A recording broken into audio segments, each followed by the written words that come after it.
Maintain అవుతూ ఉంటుంది. ఈ సైడ్ బార్ని ఎట్లా ఇంప్లిమెంట్ చేయాలి, మనం క్లిక్ చేసినప్పుడు ఎక్స్పాండ్ అయ్యి మళ్ళీ క్లిక్ చేసినప్పుడు మినిమైజ్ అవ్వడాన్ని మనం రెగ్యులర్గా చూస్తూ ఉంటాం. అట్లాంటివి ఎట్లా ఇంప్లిమెంట్ చేస్తాం. ఇప్పుడు ఇక్కడ కూడా అంతే, మన జీమెయిల్ ఓపెన్ చేసుకున్నా కానీ ఈ సైడ్ బార్ ఉంటుంది. మీకు చాలా వెబ్సైట్స్లో అలాంటివి కనపడుతూ ఉంటాయి. ఎస్పెషల్లీ ఇది నేనే క్రియేట్ చేసింది అనుకోండి, ఇక్కడ కూడా సైడ్ బార్ని మనం క్లిక్ చేసినప్పుడు ఈ రకంగా మినిమైజ్ అవ్వడం, మ్యాక్సిమైజ్ అవ్వడం, ఇలాంటివి కూడా మీరు చూస్తూ ఉంటారు. ఇలాంటివి ఇంప్లిమెంట్ చేయాలంటే ఎలా చేస్తారు? ఓకే, దానికోసం ఈ మొత్తం వీడియో చూడండి, మీకు నచ్చుతుంది అని అనుకుంటున్నాను.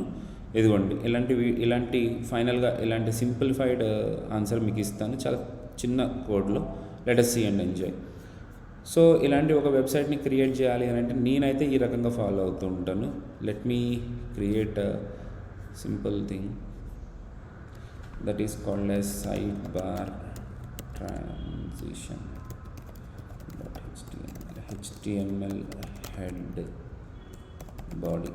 సో నా పాయింట్ ఆఫ్ వ్యూ ఏంటి అని అంటే, మెయిన్ డివిజన్ లోపల, మెయిన్ కంటెంట్ లోపల 2 డివిజన్స్ పెట్టుకుంటాను. ఒకటి లెఫ్ట్ సైడ్ బార్ కోసం, రెండోది ఏంటి అని అంటే రైట్ డివిజన్ కోసం. సో D1 D2 దీంట్లోపల మనకి కొంత ఒక చిన్న ఐకాన్ లాంటిది పెట్టుకుంటే మీకే బాగుంటుంది. ఒకసారి ఆ ఐకాన్కి ట్రై చేద్దాం. పుష్ ఓవర్ మెను, ఇక్కడ లింక్స్ ఉన్నాయి, ఆ లింక్స్ని మనం కాపీ చేసేద్దాం. దాంట్లో బూట్స్ట్రాప్ ఐకాన్స్ యూస్ చేస్తున్నాను, పెద్దగా ఏం బయటవి ఏం కాదు. అట్లాగే మన స్టైల్ మనం రాసుకుందాం. ఇప్పుడు వీటిని స్టైల్ చేసేటప్పుడు కొద్దిగా జాగ్రత్తగా ఉండాలి. Let us see. ఇక్కడ ఐకాన్ వచ్చేసి క్లాస్ మీకు BI లిస్ట్. సో ఇప్పుడు మనం రన్ చేసుకుని చూసుకుంటే మీకు ఇదిగో ఈ ఐకాన్ అయితే వచ్చింది.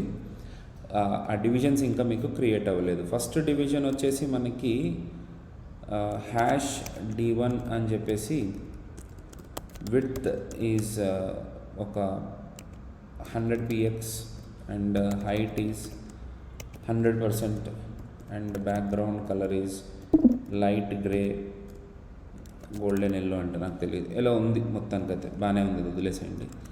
అదే రకంగా ఇంకొక రైట్ సైడ్ మనకు కావాలి కదా, దానికోసం #D2 దీని విడ్త్ ఈజ్ ఈక్వల్ టు, అక్కడ 100 ఇచ్చాం కాబట్టి మిగతా దాన్ని క్యాలిక్యులేట్ చేసుకుని ఇవ్వడానికి కుదరదు కాబట్టి AUTO అని పెట్టుకోండి, ఆటో అని పెట్టండి. ఆ తర్వాత హైట్ 100% ఇచ్చేయండి. ఆ తర్వాత background colour is equal to light grey ఇచ్చుకోండి. సో ఇప్పుడు మీకు యాక్చువల్గా విడ్త్ వచ్చింది, డివిజన్ వచ్చింది, కానీ ఒకదాని కింద ఒకటి కింద కనపడుతుంది. ఎందుకనంటే అవి 2 డివిజన్స్ కాబట్టి. సో ఈ రెండింటికి పేరెంట్ అయినటువంటి మెయిన్ ఎలిమెంట్కి నేను ఏం చేస్తానంటే డిస్ప్లే ఫ్లెక్స్ అని అప్లై చేస్తే మీకు అవి 2 పక్క పక్కన రావాలి.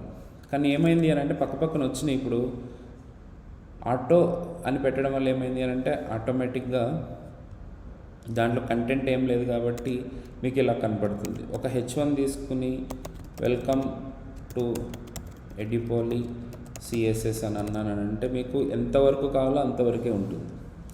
సో దీన్ని మీరు ఎట్లాగా ఆర్గనైజ్ చేసుకోవాలి అని అంటే, ఈ ఇండివిజువల్ బాక్సెస్ కాకుండా నేను మెయిన్కే ఫస్ట్ హైట్ సెట్ చేస్తాను. హైట్ ఈజ్ ఈక్వల్ టు 100% అని చెప్పి ఫ్లెక్స్ కంటైనర్కి హైట్ అప్లై చేసేస్తే అది ఫుల్ హైట్ మీకు ఆక్యుపై అవుతుంది. Point number 1. రెండోది, ఇది ఆటో కాకుండా, ఇక్కడ D2 ఆటో కాకుండా ఫ్లెక్స్ గ్రో అని ఇచ్చుకుంటే అది మీకు ఫుల్ విడ్త్ ఆక్యుపై అవుతుంది. So almost you must be ready for this. దీని తర్వాత మీరు ఈ ఐకాన్ ఉంది కదా, ఈ ఐకాన్కి ఏదో ఒక ఐడి లాంటిది ఏదైనా పెట్టుకుని, నేనైతే టాగల్ ఐకాన్ అని పెట్టుకుంటున్నాను. #TOGL toggle. ఫాంట్ సైజ్ వచ్చేసి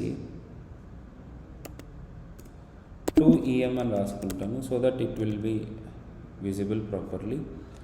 అండ్ దెన్ దీనికి ఒక ప్యాడింగ్ పెట్టుకోండి. ప్యాడింగ్ 20 px అని ఇచ్చుకుంటే it will look in a proper shape. So ఇప్పుడు ఈ ఐకాన్ని క్లిక్ చేసినప్పుడు ఇది ఎక్స్పాండ్ అవ్వడం, మళ్ళీ లో అవ్వడానికి నేనేం చేద్దాం అనుకుంటున్నానంటే, ఇక్కడ .open అని ఒక క్లాస్ క్రియేట్ చేసుకుంటాను. ఆ క్లాస్లో విడ్త్ ఈజ్ ఈక్వల్ టు ఒక 150 px అనుకోండి. 100 px నుంచి 150 pxకి వెళ్ళాలి. సో ఇప్పుడు ఇంతే ఉంది, అంటే ఇక్కడ చూడండి దీని కింద ఉంది, పీజీ కింద ఉంది అనుకుంది. ఈ ఐకి నేను ఇంకొక క్లాస్ అప్లై ఈ D1కి క్లాస్ అప్లై చేస్తున్నాను ఇంకొకటి ఓపెన్ అని, so that it will be increased the size. 150 అంటే 150, కొన్ని 250 తీసుకుంటే మీకు 250 కావాలి. అయ్యో ఏమైంది, ఇక్కడ ఏమైంది అని అంటే ఇక్కడ ఇంపార్టెంట్ అని కూడా పెట్టుకోండి, ఇంపార్టెంట్. ఎందుకంటే ఇంపార్టెంట్ అని పెట్టకపోతే ఇది అప్లై అవ్వదు, ఎందుకంటే ఇక్కడ ఆల్రెడీ D1 మీద ఇది ఓవర్ రైడ్ చేసేస్తుంది. సో కాబట్టి మీరు ఈ క్లాస్ని అప్లై చేయడం. సో నేను ఇప్పుడు అల్టిమేట్గా నేను ఏం చేద్దాం అనుకుంటున్నానంటే డిఫాల్ట్గా దీనికి ఏం క్లాసు లేకుండా చూసుకుందాం. ఈ టాగల్ బటన్ మీద క్లిక్ చేసినప్పుడు, అంటే దీని మీద క్లిక్ చేసినప్పుడు మాత్రమే నేను ఆ వర్క్ చేయాలనుకుంటున్నాను. So on click is equal to toggle అని ఇక్కడ స్క్రిప్ట్లో రాసుకుంటున్నాను. స్క్రిప్ట్లో TOGGLE టాగల్ ఫంక్షన్ నేను డిఫైన్ చేసుకుంటున్నాను. దీని లోపల I just want to apply that style to that division. Document dot get element by ID of D1 dot class name is equal to open అని అంటాం. సో ఇది క్లిక్ చేసినప్పుడు open అవుతుంది, right. కాకపోతే మళ్ళీ క్లిక్ చేసినప్పుడు క్లోజ్ అయిపోవాలి అది. సో క్లోజ్ అయిపోవాలంటే ఏం చేయాలి అని అంటే ఇక్కడ దీన్ని కండిషన్గా తీసుకుందాం. ఒకవేళ దిస్ ఈజ్ నేను first is equal to open అయితే I want to apply this. If else కూడా రాసుకోవచ్చు. ఓపెన్ అయితే ఎంటీ చేయండి, అసైన్ చేయండి, లేకపోతే ఓపెన్ని అప్లై చేయండి. కొద్దిగా ఆలోచిస్తే మీకు ఆ సింటాక్స్ కూడా అర్థమవుతుంది.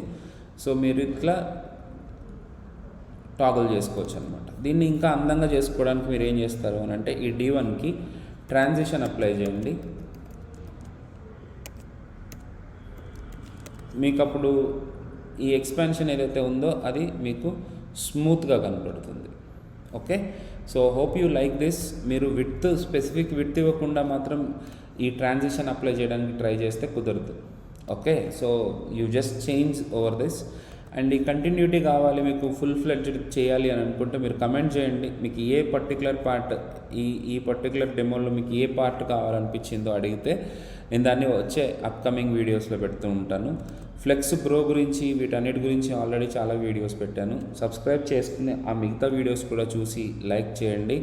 అండ్ ఈ పర్టికులర్ ఫీచర్ అన్ని వెబ్సైట్స్లో అవసరం, చాలామంది డెవలపర్స్కి ఇది అవసరం అవుతుంది. షేర్ చేయండి, షేర్ చేసి అందరికీ చూపించండి. Hope you will like it. Thank you so much.